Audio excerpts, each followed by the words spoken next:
Senin yang cerah, 19 Mei 2025, satu rombongan tur promosi kawasan Cagar Budaya Nasional Muaro Jambi mengendarai sepeda listrik di Kompleks Percandian Muaro Jambi.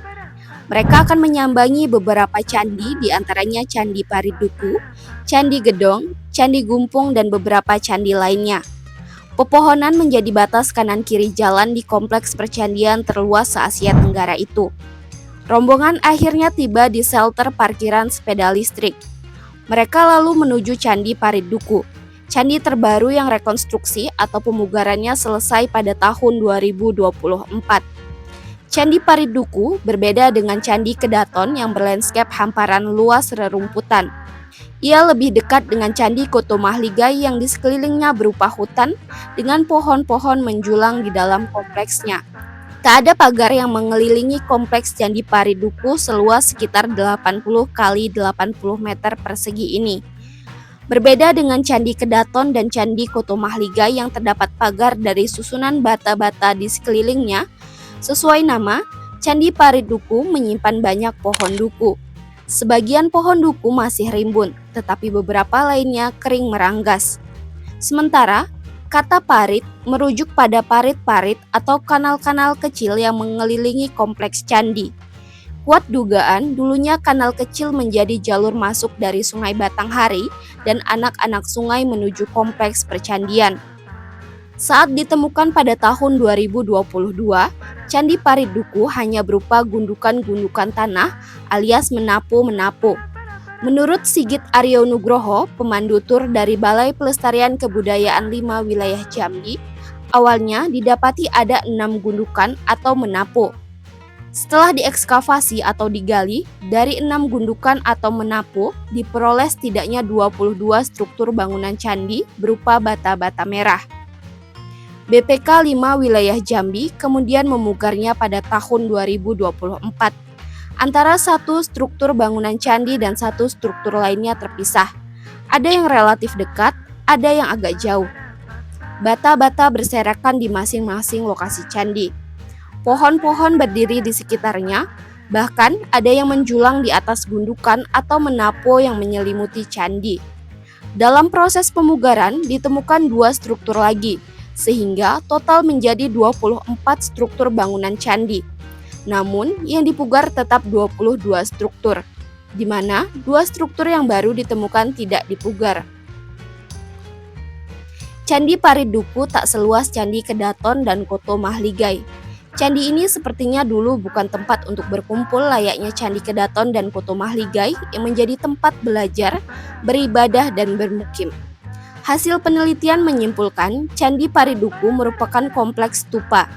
Pada masanya, stupa-stupa di sini berfungsi sebagai tempat penyimpanan relik atau abu kremasi dari bagian-bagian tubuh ataupun benda-benda peninggalan orang-orang yang telah mencapai kesucian. Secara umum, stupa berupa susunan bata-bata yang membentuk menjadi kubah seperti berdiri di atas alas. Wujud kubah mengerucut di bagian atasnya, sekilas mirip lonceng berukuran besar. Stupa di Candi Pariduku tak hanya kerucut. Ada beberapa varian bentuk stupa, seperti persegi panjang, segitiga, ada juga mirip bentuk ketupat. Di setiap bangunan candi terpasang papan bertuliskan nomor mulai dari 1 hingga 24. Penanda jumlah bangunan Candi Pariduku sebanyak 24. 2 di antaranya asli tanpa pemugaran, hanya bata-bata berserak, sebagian tampak permukaannya, sebagian lagi tertimbun tanah dengan rumput tumbuh di atasnya. Selebihnya, 22 bangunan candi yang telah mengalami pemugaran.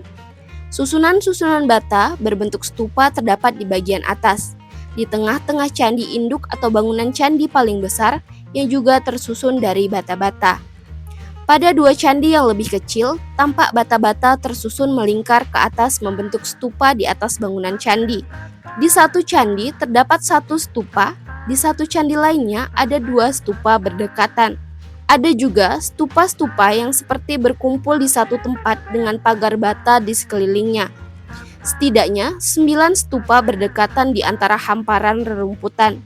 Di bagian depannya, semacam teras, terdapat 1 stupa agak besar. Sementara pada dua struktur bangunan candi yang tidak memiliki pemugaran, strukturnya dipertahankan, mulai dari pondasi hingga badan bangunan. Sepemantauan saat tur, tak ada ukiran aksara pada stupa maupun bangunan candi di Candi Parit-Duku. Pemugaran Candi Parit-Duku berjalan seperti halnya di Candi Kutomahligai. Pohon-pohon yang ada di sekitar maupun yang tumbuh di tanah di atas bangunan candi dibiarkan begitu saja. Seperti pada dua bangunan candi berukuran sedang, terlihat sebuah pohon duku masih tegak di atasnya. Pada satu bangunan candi lain yang lebih besar, bahkan menjulang 5 pohon sejenis pohon beringin, akar dari satu pohon diantaranya menjalar cukup panjang di antara bangunan candi.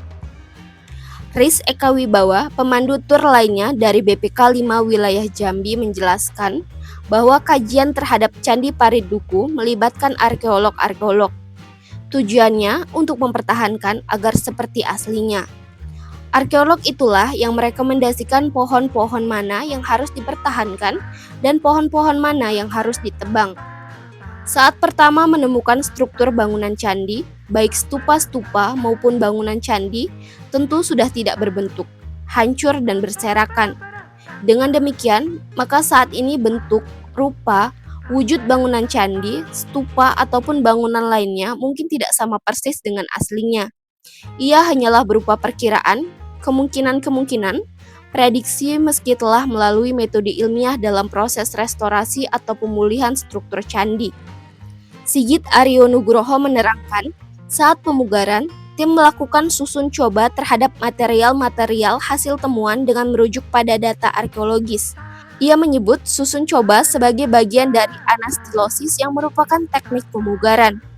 Dalam proses anastilosis, mereka berupaya tidak menghilangkan konteks bahwa temuan-temuan itu memang ada di lokasi. Misalnya pada stupa, mereka memperkirakan lalu menyusun struktur bata-bata dengan melingkar-lingkar berdasarkan anatomi sebuah stupa. Untuk bangunan candi, tim merekonstruksi lapis per lapis bata yang telah terregistrasi. BPK 5 Wilayah Jambi memastikan bata-bata pada bangunan candi merupakan asli dari kawasan Muaro Jambi. Tidak mungkin dibawa dari luar karena jumlahnya banyak sekali. Lalu, dari mana bahan untuk membuat bata-bata tersebut? Riz Eka Wibawa bercerita bahwa antara satu kompleks candi dengan kompleks candi lainnya di kawasan percandian Muaro Jambi terhubung dengan jalur air, baik anak sungai maupun parit-parit atau kanal-kanal. Dari hasil analisis laboratorium, kandungan mineral pada bata-bata merah hasil ekskavasi identik dengan kandungan mineral pada tanah di kanal-kanal. Jadi, bahan-bahan bata tersebut merupakan hasil galian dari kanal-kanal.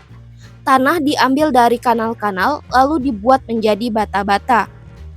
Bata dibuat dengan ukuran bervariasi, panjang antara 24 sampai dengan 30 cm dan lebar antara 11 sampai dengan 16 cm serta tinggi 5 sampai dengan 8 cm. Diperkirakan tidak ada cetakan khusus untuk membuat bata saat itu. Semua dibuat secara manual dari hasil uji dan kajian. Serta kualitas bata di sini dinilai lebih baik dari bata-bata buatan sekarang. Bata merah di Kompleks Candi Muaro Jambi diperkirakan berbeda dengan di Kompleks Candi di Pulau Jawa yang berwarna hitam karena terpengaruh gunung vulkanik.